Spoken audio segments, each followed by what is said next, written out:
ኢትዮጵያን ብሎም አፍሪካን ወክለው ለባህል ገጽታ ግንባታ ወደ ህንድ የሚሄዱት የአማራ ክልል የባህል ኪነ ጥበባት ልኡካን ቡድን በብሔራዊ ቲያትር ሽኝት ተደርጎላቸዋል። የልኡካን ቡድኑ ኢትዮጵያን ወክለው ወደ ህንድ ሙምባይ የሚያደርጉት ጉዞ ሀገርን በሰፊው እንዲያስተዋውቁ የሚያደርግ ነው። ወደ ህንድ የምንጓዝበት ዋና ዓላማ ኢትዮጵያ እንደሚታወቀው የበርካታ ብሔር ብሔረሰቦችና ህዝቦች መኖሪያ ናት።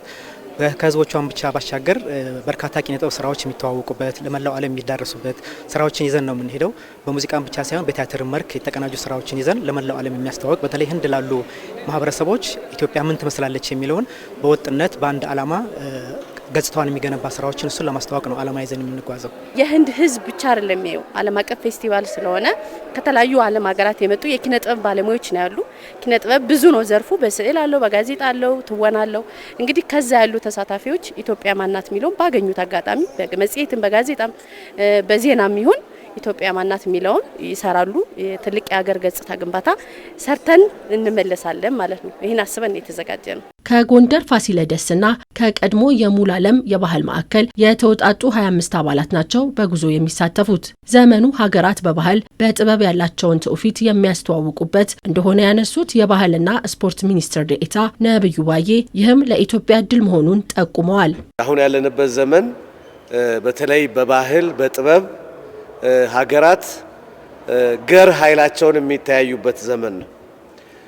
በፊት ለፊት ዲፕሎማሲ፣ በቀጥታ ዲፕሎማሲ፣ በሌሎች አይነት ግንኙነቶች ከሚያደርጉት ግንኙነት ባሻገር በጥበብ የሚደረግ ግንኙነት በጣም ኃይል የተሞላበት ነው።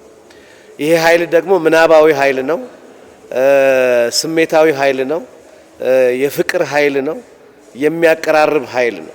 ይሄ ጥበብ ቁና አገራት መሪዎች ህዝቦች በሚገናኙበት ጊዜ ባይምሯቸው ባለው ምስልና ፍቅር የተነሳ እንዲቀራረቡና እንዲከባበሩ ያደርጋቸዋል።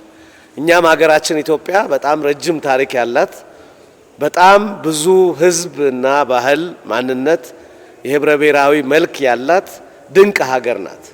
የታሪካችንን መልክ የህዝባችንን ማንነትና ባህል ደግሞ በደንብ አድርጎ ባለው ልክ ሊያወጣ የሚችለው ጥበብ ነው። በህንድ የሚደረገው ቆይታ የህዝብ ለህዝብ ትስስርን የሚያጠናክርና የሀገርን ገጽታ በኪነ ጥበቡ ዘርፍ የሚያስተዋውቅ ይሆናል ተብሎ ይጠበቃል። ወደ አማራ ክልል ኪነ ጥበብ ሙያተኞች በተለይ ካሁን በፊት በህንድ አሁን ድጋሚ ሁለተኛ ጊዜ ነው የምንሄደው።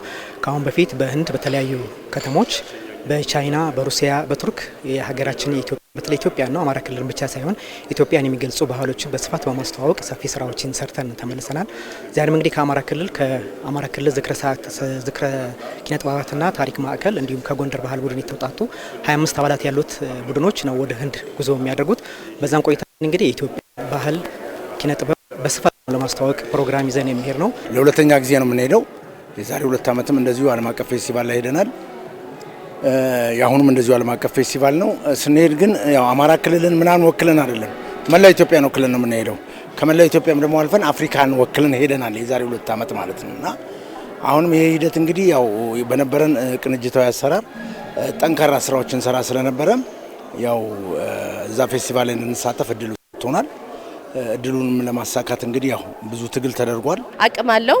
በሰፊው ነው የተዘጋጀንበት። እኛ መስማት የማይችለው ሰው በእይታ ማናት ኢትዮጵያ አለባበሳችን፣ አበላላችን፣ አኗኗራችን፣ ዘያችንን በቲያትር በክዋኔ በአጭር ደቂቃ ማናት ኢትዮጵያ የሚለውን እዛ ላይ መገንዘብ እንዲችሉ አድርገን ነው የሰራ ነውና ከፍተኛ አቅም አለው ብለን እናስባለን። እኛ የአማራ ባህል ኪነ ጥበባት ልኡካን ቡድን ከዚህ በፊት በባህል ዲፕሎማሲ በተለያዩ ሀገራት ኢትዮጵያን ወክለው ተሳትፈዋል። የሀገርን ባህል ትውፊት ለማስተዋወቅ ትልቅ እድልና አደራ በመሆኑ ይህንንም ለመወጣት የተሻለ ዝግጅት እንደተደረገ የገለጹት በአማራ ክልል የባህል ኪነ ጥበብና ዝክረ ታሪክ ጽሕፈት ቤት ምክትል ኃላፊ ገብረ ማርያም ይርጋ ናቸው። እንግዲህ በቆይታችን ባህልን፣ እሴትን፣ ትውፊትን በመግለጥ በማስተዋወቅ የበኩላችን ሚና የምንወጣ መሆኑን ከሱም ባሻገር የህዝብ ለህዝብ ትስስርን የሀገርን ገጽታ ደግሞ በተቀሩት ዓለማት ሀገር በምን ያክል ተስላለች፣ ባህልና ኪነ ጥበብ እሴቶችን የመግለጥ የማስተዋወቅ ተግባር በኪነ ጥበብ እንዴት ይገለጣል፣ የባህል ጥበብ ቱሪዝም ሀብቶቻችን ምን ይመስላሉ የሚለውን በሚኖረን መድረኮች ላይ ለማስተዋወቅ ሰፊ ዝግጅት አድርገናል። እሱኑኑ ተግባር ምን ፈጽም ይሆናል።